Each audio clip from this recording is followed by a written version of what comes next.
everybody, welcome back to my channel, welcome back to Claiborne. So now I begin my journey as a moss farmer. So I'm out in the woods, I'm hunting up big patches of moss and just starting to think about transplanting these patches of moss down my hill where the rainwater will wash through it into my pond and purify my pond water for me. So to start that, I made a fairy garden at the top of the hill, and I just really love the way the garden turned out, and I love that that's the spring well, if you will, for my pond water, is this fairy garden. And so let me show you a few things that I love adding into the fairy garden. And remember now, it's just at the very top of this. The hill will be covered with just moss. So let's go look around the property and I'll show you some of my favorite things that I found on the ground to put into a fairy garden.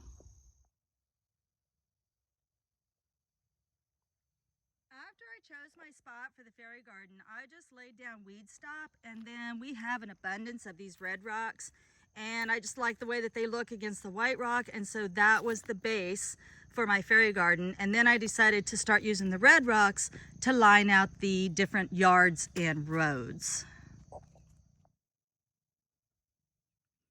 If I was into mushroom hunting more, I would have used stuff like this as a mushroom garden.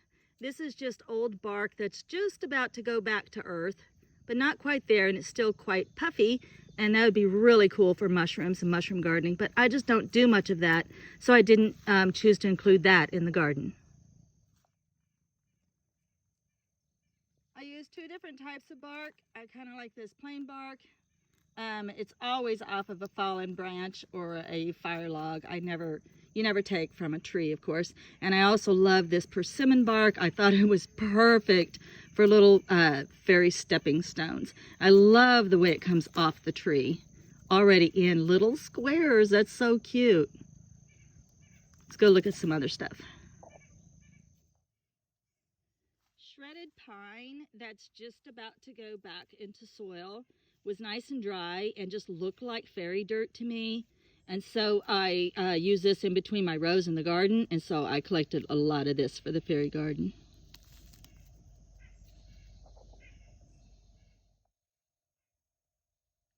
And then the whole reason for the beginning of the fairy garden and what I have been doing is finding, locating, and marking big patches of moss. Moss is the main character, the main thrust behind the whole fairy garden. Is this beautiful moss, and so far I've found two different kinds of moss on this property. Isn't that glorious? Always remember, when you do collect moss for any reason, always leave enough behind that the patch can get going by itself again. And now we're right at the center of my fairy garden. So to explain why the fairy garden ended up here, it's because I wanted to start being a moss farmer. As you can see, I pulled back the weed stop, and then I actually plant the patches of moss like you would any other plant, any other transplanting. You have to keep it watered until it's well established. But I really wanted to get the moss started, and this fairy garden was just a fun spot to start this. The moss, big patches of the moss, will start to be transplanted on down the hill and into my pond. I just feel like the moss is nature's filter, and I think it's going to be great for my water. So how did this thing end up being a reflection of me? I don't know. I don't know if that happens every time someone makes a village, whether it be a model train village or one of those Christmas villages, and if when they step back they say, whoa, that's a reflection of me.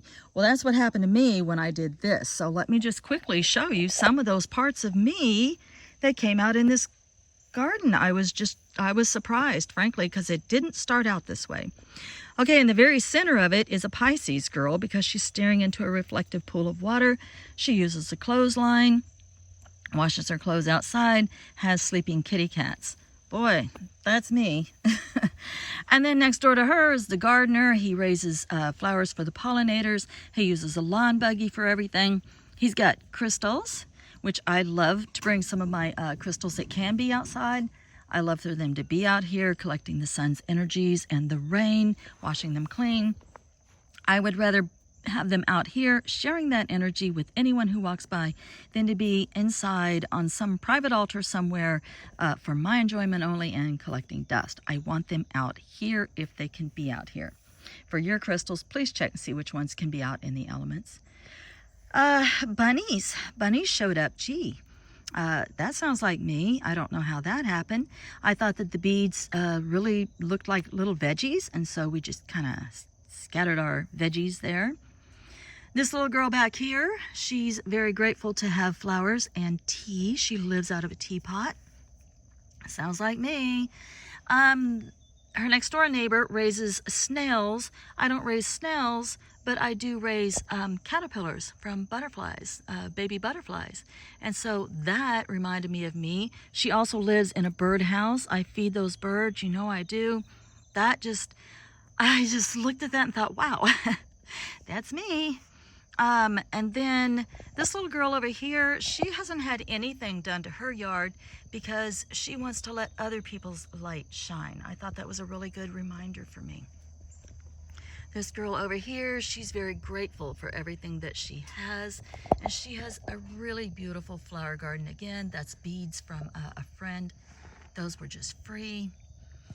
This little guy down here, I love that he collects silver in his well. Like I love to collect silver, plated silverware and teapots and bring them back to life.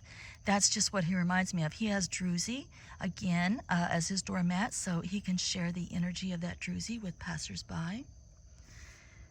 Back there is innocence. Baby fairies come from geodes, and they spill out of geodes along with pyrite rocks. That just is a reflection of innocence. That is camper. Obviously, I live in a camper. That's mother-daughter. That reminds me of my relationship with my daughter. This girl over here, she watches the water supply. See, as the water's trickling down the hill and she's watching it, she's the guardian of the water.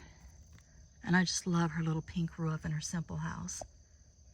And then this guy over here, he takes time for quiet introspection and meditation. And that reminds me of me as well.